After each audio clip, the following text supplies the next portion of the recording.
하나님 아버지의 은혜와 또 예수님의 사랑과 성령님의 충만하심이 오늘도 함께 하시기를 주의 이름으로 간절히 축복합니다. 사랑하는 우리 교회 주일 예배에 나오신 여러분들 주의 이름으로 환영하고 축복합니다. 파랑새를 쓴 벨기에의 시인이요 또 극작가인 메테르 링크는 우리 인생을 한 권의 책에 비유했습니다. 인생은 한 권의 책과 같다. 우리는 매일 한 페이지씩 우리 인생을 써 나간다. 어떠한 사람은 잘 쓰고 어떠한 사람은 잘못 쓰는 사람도 있다. 아름답게 쓰는 사람도 있고 지저분하게 쓰는 사람도 있다. 공허한 페이지를 쓰는 사람도 있고 충실한 페이지를 쓰는 사람도 있다. 어떤 사람은 노래가 담긴 페이지를 쓰고 어떤 사람은 딱딱한 내용으로 가득 찬 페이지를 쓰는 사람도 있다. 희망을 노래하는 사람도 있고 절망을 노래하는 사람도 있다. 그런데 이 책의 특징이 있습니다. 첫째, 똑같은 내용이 하나도 없다는 것입니다. 둘째, 남이 대신 써줄 수 없다는 것입니다. 잘 쓰던 못 쓰던 나의 판단과 나의 책임과 나의 노력하에 써나가야 합니다. 셋째, 두 번 다시 쓸 수 없다는 것입니다. 세상의 책은 잘못 쓰면 다시 지울 수 있습니다. 다시 쓸 수가 있습니다. 마음에 들지 않으면 찢어버릴 수 있습니다. 책이 잘 안 팔리면 절판시킬 수도 있습니다. 그러나 인생의 책은 다시 쓸 수가 없는 것입니다. 동의하십니까? 우리 각자는 모두 자기 인생에 대한 삶의 기록부를 써가는 중에 있습니다. 한 번 실수는 병가상사란 말이 있습니다. 누구나 한 번쯤 실수를 할 때가 있습니다. 하나님의 선택을 받은 이스라엘 백성도 예외는 아니었습니다. 우리가 12월 1일부터 첫 예배를 드리면서 계속해서 여호수아 강해를 우리가 하고 있습니다. 이스라엘 백성들은 교만과 죄악으로 인하여 아이성 정복에 실패했습니다. 하지만 다시 일어나 죄악의 요소들을 제거합니다. 아간을 잡아 아골 골짜기에서 처형을 합니다. 하나님의 긍휼하심을 입었습니다. 그리고 재차 시도한 아이성 점령 계획은 하나님의 작전으로 성공을 하게 됩니다. 하나님은 이스라엘에게 또 한 번의 기회를 주시며 총진군을 하라고 명하십니다. 사랑하는 성도 여러분, 나를 아프게 하고 내 인생의 거침돌 되었던 것들이 내일을 위한 디딤돌이 되기를 주의 이름으로 간절히 축복합니다. 오늘의 실패를 내일을 위한 회복의 기회로 삼는 계기가 되기를 주의 이름으로 소망합니다. 그럼 아이로 올라가라, 일어나 아이로 올라가라 라는 이 말씀은 도대체 어떠한 말씀일까요? 우리 1절을 다 같이 한번 읽어보겠습니다. 자, 시작.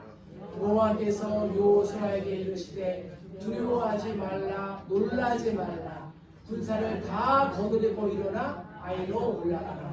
보라, 내가 아이 왕과 그의 백성과 그의 성읍과 그의 땅을 다 내 손에 넘겨 주었으니. 첫째, 일어나 아이로 올라가라. 그러한 말씀은 주저앉아 있는 자들에게 하나님께서 용기와 격려를 주시는 하나님의 처방인 줄 믿습니다. 상대방을 업신여기고 교만하여 자기의 신만 믿고 전쟁터로 나갔던 이스라엘 군대는 뜻밖의 패배를 당하고 말았습니다. 두려움과 낙심 그리고 좌절감에 빠져있는 이스라엘을 향하여 하나님은 패전의 원인을 알려주시고 그 패전의 원인을 제거하게 해 주었습니다. 결국 그들이 아간을 심판하고 자신들의 죄를 청산하였을 때 다시 하나님의 음성이 여호수아에게 들려왔습니다. 두려워하지 말라. 놀라지 말라. 이 말씀은 하나님께서 가나안 전쟁 전부터 주셨던 말씀입니다. 또한 모세가 여호수아에게 자기의 통치권, 리더십을 이양하면서 너는 강하고 담대하라, 두려워하지 말라 이렇게 명하였습니다. 뿐만 아니라 하나님께서 여호수아를 통하여 모든 이스라엘 백성들에게도 주신 말씀입니다. 그러므로 두려워하지 말라, 놀라지 말라 라는 말씀은 여호수아 전체에 있어서 가장 중요한 핵심이 되는 그러한 단어인 것입니다. 성경에는 두려워하지 말라라는 그러한 말씀이 365회나 기록되어 있습니다. 우리 1년이 며칠입니까? 365일. 사실 1년 365일 동안 두렵지 않은 날, 떨리지 않은 날은 없습니다. 이 세상에는 놀랄 일도 많고 두려운 일도 많이 있습니다. 그래서 이러한 속담이 있지 않습니까? 자라 보고 놀란 가슴? 네! 소뚜껑 보고도 놀란다는 속담이 있지 않습니까? 그래서 성경학자들은 성도는 365일 동안 날마다 숨쉬는 순간마다 하나님을 신뢰하고 하나님을 의지하고 살아야 한다고 말하고 있습니다. 하나님은 우리에게 두려움을 내어 쫓는 처방을 우리에게 알려주었습니다. 바울은 디모데후서에서 이렇게 말합니다. 하나님이 우리에게 주신 것은 두려워하는 마음이 아니요 오직 능력과 사랑과 절제하는 마음이니. 아멘이십니까? 사랑의 사도 요한은 요한 1세에서 이렇게 고백합니다. 사랑 안에 두려움이 없고 온전한 사랑이 두려움을 내어 쫓나니 두려움에는 형벌이 있음이라. 두려워하는 자는 사랑 안에서 온전히 이루지 못하였느니라. 바라기는 사랑하는 우리 교회 모든 성도님들이 하나님의 사랑 가운데 거하시기를 주의 이름으로 간절히 축복합니다. 하나님이 내 편이 되시고 나와 함께 하실 때 우리는 두려워할 필요가 없습니다. 코로나 질병 바이러스가 온다 하더라도 전혀 두렵고 떨 필요가 없다는 것을 꼭 믿으시길 주의 이름으로 축복합니다. 다행히 우리나라 얼마나 살기 좋은 나라, 감사한 나라입니까? 한 명도 돌아가신 분이 있어요, 없어요? 없습니다. 하나님이 보호하사 우리나라 만세! 할렐루야! 시편 기자는 이렇게 고백합니다. 여호와는 내 편이시라. 내가 두려워하지 아니하리니 사람이 내게 어찌할까?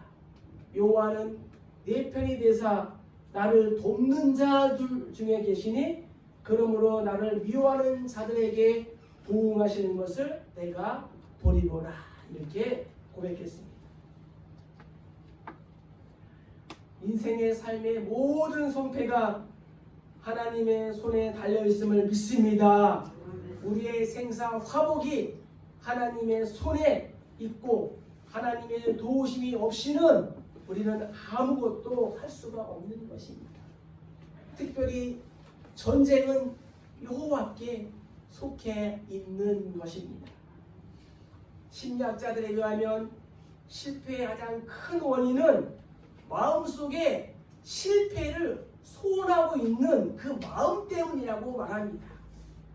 세상에 실패를 소망하고 실패를 소원하는 그러한 사람이 어디 있겠습니까? 이렇게 물어볼 수가 있습니다. 그러나 대가를 지불하기를 꺼려하는 마음, 뒤로 후퇴하는 마음, 두려운 마음이 실패를 소원하는 마음으로 이어지고 마침내 우리를 실패하게 하는 가장 큰 원인이 된다고 합니다. 위대한 신앙의 인물들도 한두 번은 실패했던 사람들이었습니다. 아브라함은 자신의 목숨을 연명하기 위하여 두려워 떨므로 인해 아비멜렉에게 자기 아내 사라를 누구라고 그랬습니까? 누이라고 속였습니다. 그러나 그 아브라함이 믿음의 조상이 되었습니다. 다윗은 한때 바세바 스캔들로 인하여 하나님으로부터 징계를 받았지만 그 후에 더 위대한 성군 임금 다윗 왕이 되었습니다. 신약성경 마태복음은 이렇게 시작하지 않습니까? 아브라함과 다윗의 자손 예수 그리스도의 계보라. 예수 그리스도께서 아브라함과 다윗의 후손을 통하여 이 땅에 오신 줄 믿으시기를 바랍니다. 베드로는 예수님을 3번씩이나 부인했지만 자복하고 회복한 후에는 예수님을 인격적으로 만나고 마침내 이 십자가에 거꾸로 달려 죽는 그러한 순종의 헌신의 충성을 다한 것을 우리가 알 수가 있습니다. 부잣집 아들로 태어난 마가는 바울 일행을 따라 전도 여행에 동참했지만 중간에 돌아오게 되었습니다. 그러나 후에는 바울의 생에 있어서 마지막까지 마가는 유익한 사람이 되었습니다. 바울은 디모데에게 말합니다. 디모데야, 내가 올 때에 마가를 데리고 오라. 그가 나의 일에 유익하니라. 바라기는 우리 모두가 하나님의 일에 유익한 사람 되기를 주의 이름으로 축복합니다. 사랑하는 우리 교회에 정말 유익한 그러한 분들 되기를 주의 이름으로 간절히 축복합니다. 성도는 실패와 두려움 때문에 낙심해서는 안 됩니다. 주저앉아서는 안 됩니다. 과거의 실패로 인하여 오늘 우리가 해야 할 일을 멀리 해서는 안 됩니다.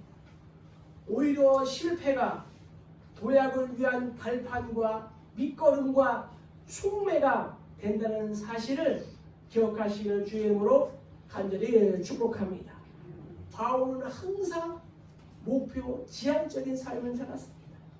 그래서 감옥에 있을 때에도 형제들아 나는 뒤에 있는 것을 잊어버리고 앞에 있는 것을 잡으려고 표태를 향하여 그리스도 예수 안에서 하나님이 위에서 부르신 부름의 상을 위하여 달려가노라 라고 늘 고백했습니다. 오늘 말씀 우리의 삶 가운데 적용해 봅시다. 나는 일어나는 사람입니까? 아니면 두려워 낙심하고 주저앉는 사람입니까? 어찌하여 주저앉느냐? 일어나라 하시는 하나님의 음성을 듣고 다시 시작하며 다시 출발하는 우리 모두 되기를 주의 간절히 축복합니다. 이러한 영화가 있지 않습니까? 미워도 다시 한번. 어떻게 하셨어요? 그래요.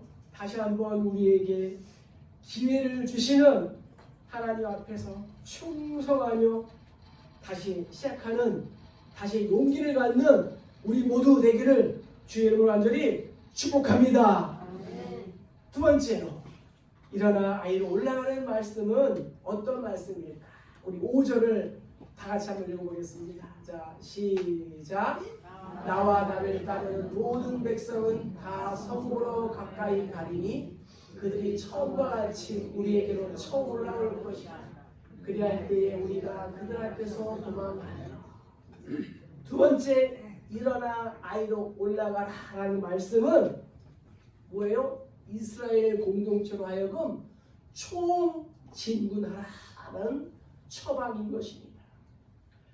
하나님께서 모든 백성에게 다 일어나 성읍으로 가까이 가라라는 그 명령에는 세 가지 중요한 의미가 담겨 있습니다. 첫 번째는 따라합시다. 전심전력하자. 네, 전심전력을 다 하라는 것입니다. 전심전력은 문자 그대로 마음과 힘을 다하는 것이요, 목숨을 다하는 것이요, 생명을 다하는 것입니다. 하나님께서 내 목숨을 다하고 생명을 다하고 힘을 다하여 주 너희 하나님을 사랑하라, 이렇게 말씀하셨습니다. 아이성 전투에서 실패한 그 이유가 무엇입니까? 그들이 여리고성에서 승리했다고 자만하고 교만하고 자기의 능력을 믿고 전력을, 전심을 다하지 않았기 때문입니다. 그런데 두 번째 공격에서는 하나님께서 군사를 다 거느리고 전력을 다해 공격하라 했습니다. 호랑이가 토끼를 잡는데도 온 힘을 다 쏟는다고 합니다. 교사를 하든지 반주를 하든지 방송을 하든지 식당 봉사를 하든지 전도를 하든지 또한 학업을 하든지 일터에서 일을 하든지 성도는 전심전력을 다해야 할 줄로 믿습니다. 이렇게 자신의 발전된 진보를 나타내는 것이 참으로 아름다운 것입니다. 잠언 기자는 고백합니다. 충성된 사자는 그를 보낸 이에게 마치 추수하는 날에 얼음 냉수처럼 같아서 능히 그 주인의 마음을 시원하게 한다. 바라기는 사랑하는 우리 교회 성도 여러분, 우리 모두 저와 여러분이 하나님의 마음을, 우리 인생의 주인이신 하나님의 마음을 시원케 하는 모두 되기를 주의 이름으로 축복합니다. 두 번째는 모든 사람이 협력을 다 하라는 것입니다. 군사를 다 거느리고 아이로 올라가라. 이것은 전 군대가 총동원하여 다 함께 전진하라는 겁니다. 이스라엘 백성이 아이성 1차 전투에서 왜 패배했습니까? 7장 3절에 이렇게 기록되어 있습니다. 정탐꾼들이 돌아와라. 여호수아에게 이르되 백성을 다 올라가게 하지 마소서. 2,000~3,000명만 올라가서 아이를 치게 하소서. 그들은 소수이니 모든 백성을 그리로 보내어 수고롭게 하지 마소서. 우리는 하나님의 일을 할 때, 하나님의 사역을 할 때, 각층에 있는 모든 사람들이 다 함께 자기의 재능과 건강과 시간과 소요를 바쳐서 협력하는 것이 필요합니다. 이때에 놀라우신 하나님의 능력이 나타나는 것입니다.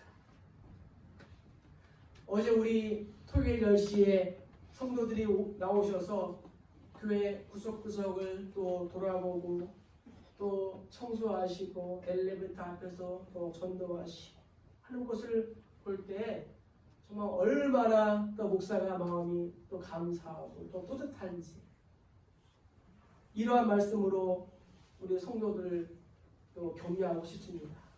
하나님 보시기에 심히 좋았더라. 하나님 보시기에 심히 좋았더라. 촛불은 합쳐질수록 밝은 빛을 내게 됩니다. 화살 한 개는 쉽게 부러지지만 뭉쳐진 화살은 쉽게 부러지지 않습니다. 전도서 기자는 이렇게 고백합니다. 한 사람이면 패하겠거니와 두 사람이면 능히 말쓸 수 있다. 세 겹줄은 쉽게 끊어지지 아니하느니라. 우리도 하나님의 사역을 할 때 그것의 경중에 구애됨이 없이 항상 협력하고 있습니다. 우리 성도들이 예수의 마음으로 협력하고 빠지지 않기를 주의 분들이 축복합니다. 사도들이 정말 하나님의 말씀을 전할 때 온 백성이 일사불란하게 움직였던 그 예루살렘 교회가 큰 위력을 또한 발휘하고 초대교회의 거침없는 그러한 부흥과 성장을 주도한 줄 믿습니다. 바라기를 사랑하는 우리 교회가 이 시대에 정말 초대교회와 같은 거침없는 부흥과 성장과 발전이 있어서 하나님을 기쁘시게 하는 그런 교회와 성도가 되기를 주의 완전히 축복합니다. 세 번째는 전 군사가 목표를 향하여 전진하라는 겁니다. 이스라엘 백성은 아이성 전투에서 패배한 경험이 있습니다. 그러나 이제는 하나님의 전신갑주를 입고 일어나 온 마음으로 전심으로 전진하라 이렇게 말씀하고 있습니다. 이것은 하나님 말씀에 우리가 100% 순종하라는 것을 의미하고 있습니다. 하나님 나라의 영광스러운 승리를 위하여 하나님 지금도 우리에게 총진군할 것을 명령하고 있습니다. 그런데 군사가 또 군사된 우리가 영적인 그러한 게으름과 나태함으로 가만히 있다면 그것은 하나님 앞에서 직무유기이며 사단의 침투 종료가 되는 겁니다. 하나님께서 우리 모두에게 각자의 필요한 은사와 달란트를 주신 줄로 믿습니다. 그것을 우리가 120% 발휘해야 될 줄로 믿습니다. 따라서 어느 한 사람만 앞장서 나가고 나머지는 뒤에서 구경만 한다든지 방관만 한다든지 방치만 하고 있다면 결코 승리를 할 수가 없는 것입니다. 경영가인 피터 트러커는 필라델피아의 시립병원의 관리과장으로 부임했습니다. 그 병원이 확장하여서 성장하여 정신과 병동 증축 문제를 놓고 열띤 토론을 할 때의 일이었습니다. 대부분의 간부들이 합당한 이유를 대면서 반대를 했습니다. 이때 어떤 한 사람이 말합니다. 만약 이곳에 브라이언 간호사가 있었다면 뭐라고 했을까요? 순간 장례는 얼음같이 조용해졌습니다. 피터 드러커는 물어봅니다. 도대체 브라이언 간호사가 누구입니까? 네, 그분은 우리 병원에서 오랫동안 근무하다가 세상을 떠나신 분입니다. 어려운 문제가 나올 때마다 우리는 정말 환자를 위해 더 이상 힘쓸 수 없을 때까지 최선을 다해보고 내린 결론입니까? 라고 물어보면서 언제나 긍정적인 방법으로 일이 해결되도록 했던 분입니다. 그 이후에 환자를 위해 최선을 다하는 것을 그 병원에서는 브라이언 법이라고 부르게 되었습니다. 지금의 현대 그룹이 있게 한 분이 고 정주영 회장이었습니다. 그분은 종종 대형 사업을 할 때에 직원들이 어렵다, 힘들다, 못한다고 말할 때 늘 물어보는 말이 있습니다. 혹시 아십니까? 네. 들어보셨습니까? 뭐라고 그랬어요? 이봐 해봤어? 네. 이봐 해봤어? 임자 해봤어? 성도는 매사에 하나님 앞에서 코람되어 최선을 다하면서 문제도 해결받고 사명도 완수하는 그러한 분임을 꼭 기억하시길 주의 이름으로 축복합니다. 말씀을 삶 가운데 적용해 봅시다. 나는 주의 일에 협력하고 최선을 다하고 있습니까? 믿지 않는 정종 회장도 이봐 해봤어? 임자 해봤어? 이렇게 물어보는데 하물며 성도들이 삶의 현장에서 교회의 사역 현장에서 전심전력 다하기를 주의 이름으로 축복합니다. 자, 이제 셋째 마지막으로 우리 2절을 한번 읽어보겠습니다. 자, 시작. 너는 여리고와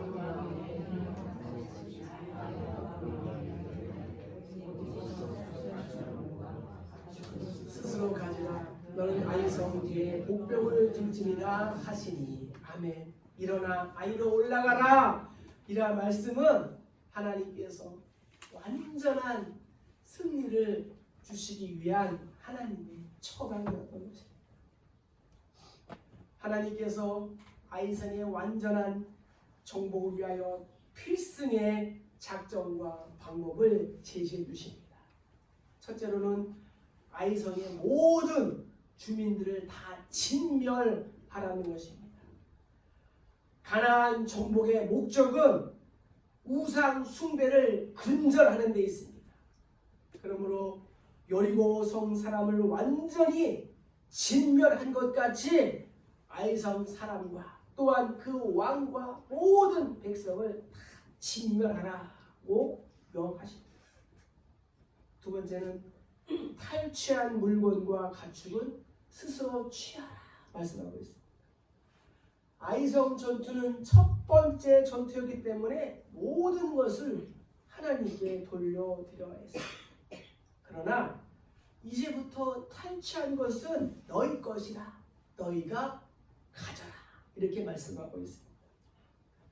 아간이 조금만 참았더라면 탈취한 모든 물건을 취할 수 있었습니다. 그러나 하나님의 명령에 불순종하고 지나친 욕심을 부렸습니다.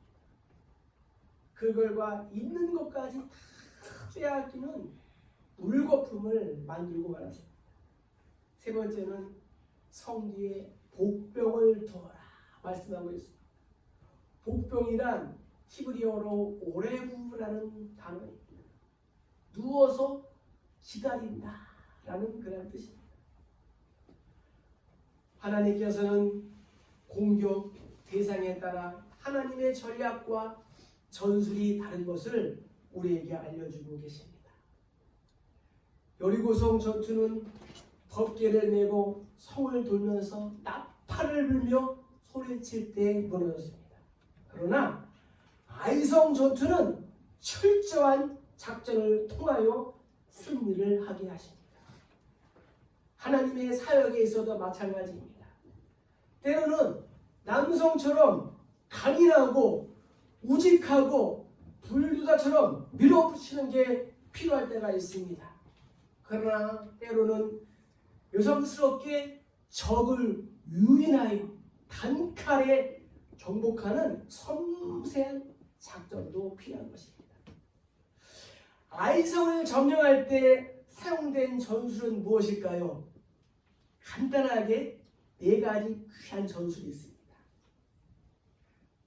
성경을 한번 보세요. 2절에 보면은 복병 전술이 있습니다. 어떠한 전술이 있다고요? 복병, 매복 전술이 있습니다. 6절에 보면요, 유인 전술이 있습니다. 어떠한 전술이요? 유인 전술. 또 18절에 보면은 단창 전술이 있습니다. 어떤 전술이요? 점점 소리가 작아집니다. 마지막으로 28절에 보면은 방화 전술이 있습니다. 어떤 전술이요? 네.